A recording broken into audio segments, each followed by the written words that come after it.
आप सभी को हमारे YouTube चैनल सुमन एजुकेशन ग्रुप में स्वागत है। और आज हम लोग क्लास को आगे बढ़ा रहे हैं। वेक्टर का एक क्लास हो गया, आज वेक्टर का दूसरा क्लास। आज हम लोग का क्लास 2 है, क्लास 1 हो गया था, क्लास 2 वेक्टर को आगे बढ़ा रहे हैं। ध्यान से अच्छा से समझना है। अभी थ्योरी चल रहा है, थ्योरी जैसी खत्म होगा किताब चालू हो जाएगा। तो थ्योरी में कल हमने 2 टॉपिक पढ़ाए थे, लिखाए नहीं थे, सिर्फ पढ़ा दिए थे। आज हम लिखाते हुए भी चलेंगे कि आप वीडियो देख के लिखते भी रहिएगा। तो हम लोग का एक्सरसाइज जो चल रहा था 10.1 चल रहा था। वेक्टर बहुत महत्वपूर्ण है बोर्ड परीक्षा के लिए।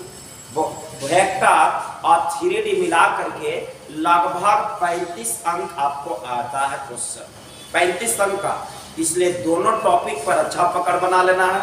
उसके बाद ट्रिगो पर अच्छा पकड़ और कैलकुलस पर पहले 4 ब्रांच निकाल लेना है। तो चलिए हम लोग क्लास को आगे बढ़ा रहे हैं। क्लास 2 में आगे आज क्या देखेंगे, ध्यान दीजिएगा। सबसे पहले जो पिछला क्लास जो हम लोग का हुआ था 2 टॉपिक, वो दोनों को पहले लिखा लेते हैं, उसके बाद आगे बढ़ेंगे। क्या लिखा रहे हैं? तो पहला जो टॉपिक था हम लोग का, पहला नंबर, उसका नाम है भौतिक राशि। ध्यान देंगे, भौतिक राशि। अब यहाँ से कलम कॉपी भी निकाल लेंगे और लिखते भी चलेंगे। हाँ, आराम से एकदम लिखते भी चलेंगे। भौतिक राशि, और भौतिक राशि को इंग्लिश में कहते हैं फिजिकल क्वांटिटी। Physical quantity. अब भौतिक राशि का परिभाषा की बात किया जाए तो लिखेंगे क्या, कल हमने सुनाए थे, फिर से आप सुना देते हैं, तब लिखाएंगे। वो वे राशि जिसे मापा जा सकता है उसे भौतिक राशि कहते हैं। वो वे राशि जिसे मापा जा सकता है, मापा जा सकता है उसे भौतिक राशि कहते हैं। मापा जा सकता है उसे भौतिक राशि कहते हैं, भौतिक राशि कहते हैं। जैसे की बात किया जाए तो जैसे में हम लोग दे देंगे बहुत सारा है। लंबाई है, आपका द्रव्यमान हो गया, आपका समय हो गया, आपका विद्युत धारा हो गया, आपका बल, संवेग, कार्य, ऊर्जा, बहुत सारा। विद्युत धारा, बल, संवेग, कार्य, ऊर्जा, शक्ति, ETC, बहुत सारा। तो भौतिक राशि का परिभाषा देख लीजिए, बोर्ड पर लिखा गया है।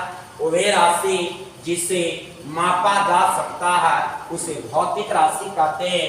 जैसे में लंबाई, द्रव्यमान, समय, विद्युत धारा, बल, संवेग, कार्य, ऊर्जा, शक्ति, बहुत सारा। और आपको किसी भी भौतिक राशि को डिनोट करना है, ध्यान देना, किसी भी भौतिक राशि को निरूपित करना है। कोई भी भौतिक राशि को, किसी भी, ध्यान से बाबू, किसी भी भौतिक राशि को, किसी भी भौतिक राशि को, भौतिक राशि को निरूपित करना है, भौतिक राशि को निरूपित करना है तो 2 चीज की आवश्यकता है। निरूपित करने के लिए 2 चीज की आवश्यकता होती है। 2 चीज की आवश्यकता होती है। और कौन कौन चीज की आवश्यकता होती है? तो पहला का नाम है परिमाण, और दूसरा का नाम है मात्रा। परिमाण बोलो या आंकिक मान बोलो, वही है आंकिक मान। और दूसरा नंबर मात्रा। यानी किसी भी भौतिक राशि को निरूपित करने के लिए 2 चीज की आवश्यकता होती है। पहला का नाम है आंकिक मान और दूसरा का नाम है मात्रा। अब इसका एक एग्जाम्पल दे देते हैं, ध्यान से बाबू, इसका एग्जाम्पल दे देते हैं, ध्यान से समझते चलना है। इसका एग्जाम्पल हम लोग के पास क्या होगा, तो इसका एग्जाम्पल हो जाएगा जैसे में द्रव्यमान की हम बात करते हैं तो द्रव्यमान बराबर 40 kg। या 20 केजी, कुछ भी लिखे। तो इसमें ये जो 40 हुआ क्या है, आंकिक मान। 40 क्या है, आंकिक मान, और केजी क्या है, मात्रा। केजी क्या है, मात्रा। यानी किसी भी भौतिक राशि को निरूपित करने के लिए दो चीज की आवश्यकता होती है, पहला आंकिक मान और दूसरा मात्रा। तो भौतिक राशि कंप्लीट हो गया। दूसरा जो कल हम लोग पढ़े थे उसको भी आगे बढ़ा रहे हैं, सब लिखाते हुए अब चलेंगे। अब एकदम ऑफलाइन की तरह एकदम लिखते चलना है, एक एक टॉपिक, कलम कॉपी काली लेकर के बैठना है और अच्छा से लिखना है। और वीडियो को जरा शेयर करिएगा, लोगों को बताइएगा। मैथ 12 का एकदम निःशुल्क डेली यूट्यूब पर चलेगा, एक्सरसाइज कंप्लीट एकदम करेंगे, पूरा A to Z मैथ। तो चलिए हम लोग आगे टॉपिक नंबर 2 अब चल रहे हैं। दूसरा टॉपिक का नाम है भौतिक राशि के प्रकार। भौतिक राशि के प्रकार कल हम लेक्चर दे दिए थे, आज हम लिखाने का काम कर रहे हैं। भौतिक राशि 2 प्रकार की। भौतिक राशि के प्रकार को लिखे, प्रकार को लिखे तो आंसर में क्या दे देना है, भौतिक राशि 2 प्रकार के होते हैं। भौतिक राशि कितने प्रकार के होते हैं, 2 प्रकार के, और एक का नाम सदिश है। सदिश को इंग्लिश में हम लोग वेक्टर बोलते हैं, और अदिश को इंग्लिश में हम लोग स्केलर बोलते हैं। ध्यान से, स्केलर। अब चलेंगे कि वेक्टर होने के लिए क्या क्या चीज की जरूरत है। तो वेक्टर होने के लिए 3 चीज की जरूरत पड़ता है। पहला नंबर परिमाण, परिमाण प्लस दिशा, अब प्लस सदिश का योग नियम, प्लस सदिश का योग नियम। यानी वेक्टर होने के लिए 3 चीज की जरूरत है। कौन कौन चीज की जरूरत है, तो पहला नंबर परिमाण की जरूरत है, दूसरा नंबर दिशा की जरूरत है, और तीसरा नंबर सदिश के योग नियम की जरूरत है। सदिश को तीर चिन्ह द्वारा किसी भी राशि के ऊपर एरो लग जाए तो इसको वेक्टर पढ़ा जाता है। आपको एक उदाहरण दे देते हैं, 10 मीटर पूरब की ओर, 10 मीटर पूरब की ओर। तो इसमें ये जो 10 मीटर आप देख रहे हैं, या क्या है, परिमाण है, और पूरब क्या है, दिशा। तो अब इसका हम लोग सुव्यवस्थित ढंग से लिखेंगे कैसे। तो ये 2 प्रकार के, ये दोनों के नाम लिख लेना, उसके बाद परिभाषा लिखा रहे हैं। ध्यान से, परिभाषा ये हम समझाए थे, इसको नहीं उतारना। क्या करेंगे, सबसे पहले सदिश को लिख रहे हैं। सदिश बाबू, सदिश को लिख रहे हैं, और सदिश का परिभाषा क्या लिखना है, तो सदिश में लिखिएगा वो वे भौतिक राशि, वो वे भौतिक राशि, वो वे भौतिक राशि जिसमें परिमाण और दिशा के साथ साथ, परिमाण और दिशा, परिमाण और दिशा के साथ साथ, दिशा के साथ साथ सदिश के योग नियम का पालन करता है। सदिश के योग नियम का पालन करता है, योग नियम का पालन करता है, योग नियम का पालन करता है, तो उसे सदिश कहते हैं, तो उसे सदिश कहते हैं। देख लीजिए, सदिश के बारे में आपको लिखा दिए, अच्छा से बोर्ड पर से उतार लीजिएगा। वो वे भौतिक राशि जिसमें परिमाण और दिशा के साथ साथ सदिश के योग नियम का पालन करता है, तो उसे क्या कहते हैं, सदिश कहते हैं। इसे तीर चिन्ह द्वारा सूचित किया जाता है। तीर चिन्ह द्वारा, तीर चिन्ह द्वारा सूचित किया जाता है, तीर चिन्ह द्वारा सूचित किया जाता है। अगला नंबर, इसमें एक एग्जाम्पल आप देना चाहते हैं तो एग्जाम्पल दे सकते हैं। क्या दीजिएगा, ये वेक्टर बराबर 10 मीटर पूरब की ओर। इसमें परिमाण और दिशा दोनों है, परिमाण 10 मीटर है और दिशा क्या है, पूरब है। अब चलिए दूसरा टॉपिक दूसरा में हम लोग का क्या है, तो दूसरा में आदेश का परिभाषा है। आदेश का परिभाषा सब टेलीग्राम पर भी डाल देंगे, दिक्कत होगा यहाँ से लिखने में तो टेलीग्राम पर से आप जाकर के वहां से खोज के लिख लेना है। अगला नंबर दूसरा नंबर परिभाषा जो आपका है, नंबर 2 परिभाषा अदिश है। अच्छा से एकदम थ्योरी बनाना है। जितने अच्छा थ्योरी लिखोगे उतने अच्छा मैथ बनाने में मन लगेगा। एकदम किताब का A to Z बनाएंगे। 5 मैथ है पहला चैप्टर में, 4 वो एक्सरसाइज है वेक्टर में। तो अदिश में कहता है उभे भौतिक राशि जिसे निरूपित करने के लिए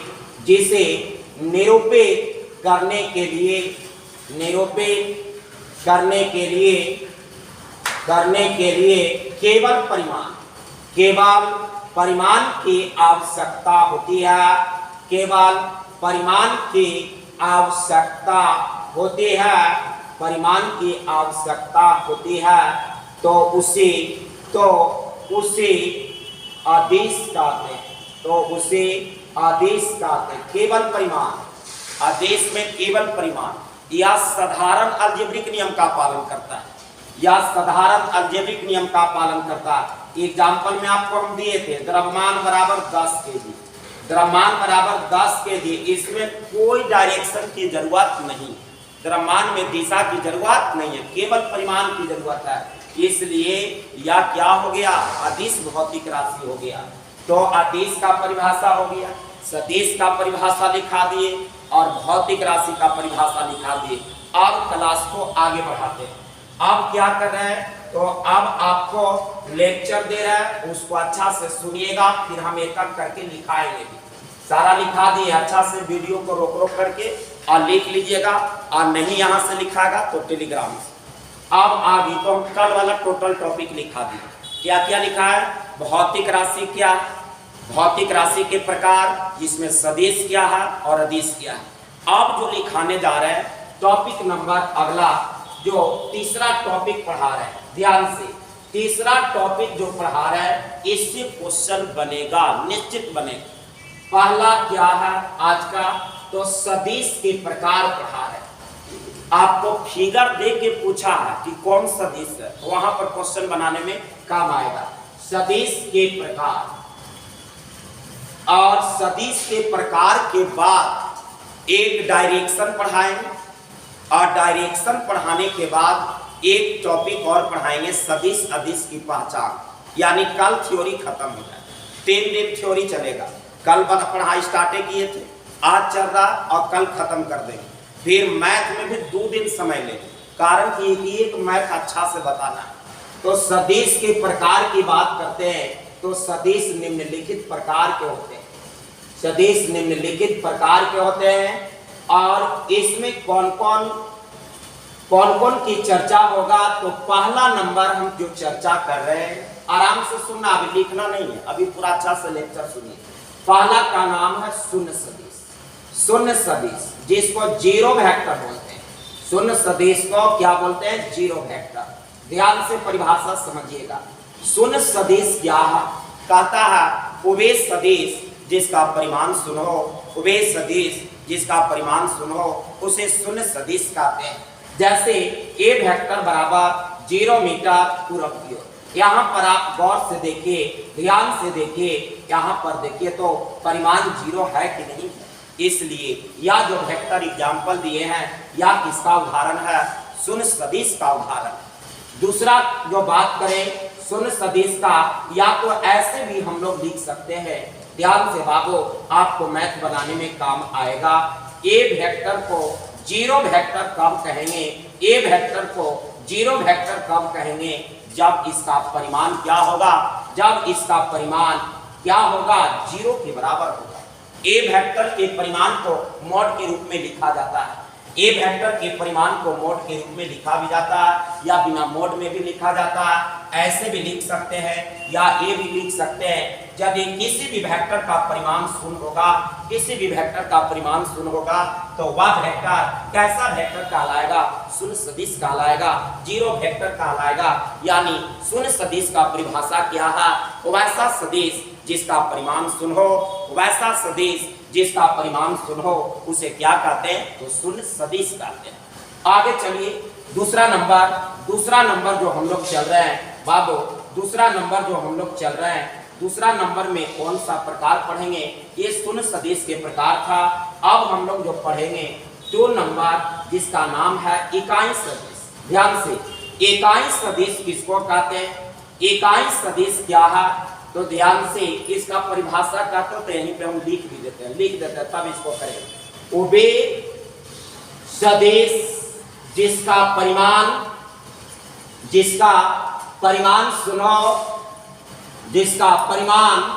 सुनो तो उसे शून्य सदिश कहते हैं। शून्य सदिश कहते हैं। ध्यान से, परिभाषा बड़ा हल्का। उबे सदिश जिसका परिमाण सुनो तो उसे शून्य सदिश कहते हैं। और उदाहरण देना होगा तो ए वेक्टर बराबर देखो 0 मीटर पूरब की ओर, या ये भी उदाहरण दे सकते हैं कि ए वेक्टर को 0 वेक्टर कहते हैं जब परिमाण क्या हो? शून्य।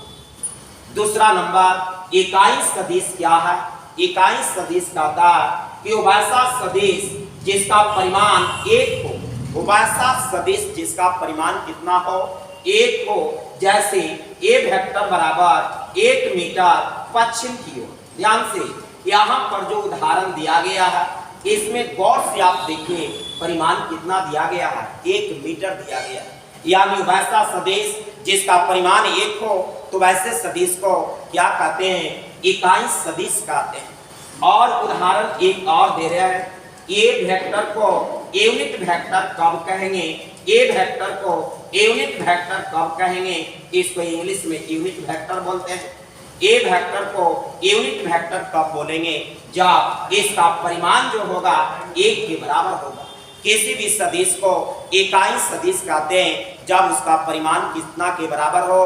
1 के बराबर हो तो उसको इकाई सदिश कहते हैं। और यहाँ पर हम लोग देख लेंगे, इसका परिभाषा लिख देते हैं। उबे सदिश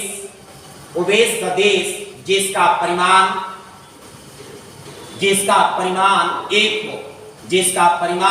1 हो तो उसे इकाई सदिश कहते हैं। इकाई सदिश का परिभाषा, उबे सदिश जिसका परिमाण 1 हो तो उसे क्या कहते हैं? इकाई सदिश कहते हैं। और एग्जाम्पल की बात हो तो 2 उदाहरण दिया हुआ, यहाँ से दोनों उदाहरण आप लिख सकते हैं। चलिए, यानी 2 प्रकार के हम लोग सदिश पढ़ लिए। एक शून्य सदिश पढ़े, एक इकाई सदिश पढ़े। अब हम लोग आगे की ओर बढ़ रहे हैं। अगला टॉपिक क्या है? अगला जो पढ़ा रहे हैं कौन सा उदाहरण देंगे? ध्यान देना बाबू, अगला जो उदाहरण देंगे आपको, अगला उदाहरण चलेंगे तीसरा नंबर टॉपिक है समान सदिश। तीसरा नंबर हम लोग जो पढ़ रहे हैं समान सदिश पर। तीसरा नंबर टॉपिक क्या पढ़ेंगे? समान सदिश। तीसरा टॉपिक का नाम है समान सदिश। समान सदिश को इक्वल वेक्टर बोला जाता है। इक्वल वेक्टर यानी समान सदिश किसको कहते हैं? 2 सदिश को समान सदिश कहते हैं जब दोनों सदिश का परिमाण और दिशा बराबर हो। उदाहरण से समझिए। उदाहरण में ए वेक्टर बराबर 10 मीटर पूरब की ओर और बी वेक्टर बराबर उदाहरण है 10 मीटर पूरब की ओर। दोनों ध्यान से देखिएगा, आपको उदाहरण में 2 वेक्टर है, दोनों में जरा ध्यान से परिमाण जरा अच्छा से देखो। दोनों का परिमाण बराबर है और यहाँ दिशा भी बराबर है, यानी परिमाण और दिशा दोनों समान हो तो वैसे सदिश को क्या कहते हैं? समान सदिश कहते हैं। 2 सदिश को समान सदिश कहते हैं का दोनों सदिश का परिमाण और दिशा बराबर हो, इसलिए दोनों सदिश एक दूसरे के क्या होगा? बराबर होगा। यानी हम लोग 3 प्रकार के सदिश पढ़ लिए, समान सदिश, शून्य सदिश और इकाई सदिश। अच्छा से आप इसका परिभाषा भी हम लिख देते हैं। इसका परिभाषा देखिए, यहाँ पर हम लिख दे रहे हैं बाबू। 2 सदिश समान सदिश कहलाता है। 2 सदिश समान सदिश कहलाता है। समान सदिश कहलाता है जब परिमाण और दिशा समान हो। परिमाण और दिशा समान हो। परिमाण और दिशा समान हो। ध्यान देना बाबू, बहुत हल्का परिभाषा है। दो सदिश समान सदिश कहलाता है जब परिमाण और दिशा क्या हो, समान हो। और यहाँ से एक उदाहरण दे देना। बस आज हम इतना ही कर रहे हैं। 3 परिभाषा सुनाए हैं और तीनों के लिखा हुआ अच्छा से उदाहरण के साथ हम लोग लिख लेंगे। और ऊपर जो कल जो लेक्चर दिए थे उसका भी आज हम लिखा दिए, अच्छा से कॉपी में नोट कर लीजिएगा। कल हम लोग तीसरा क्लास करेंगे और लगभग कल हम प्रयास करेंगे कि टॉपिक खत्म कर देंगे थ्योरी। परसों से हम लोग चालू करेंगे क्या, चैप्टर, किताब चालू करेंगे। तो चलिए आज बस इतना ही, धन्यवाद।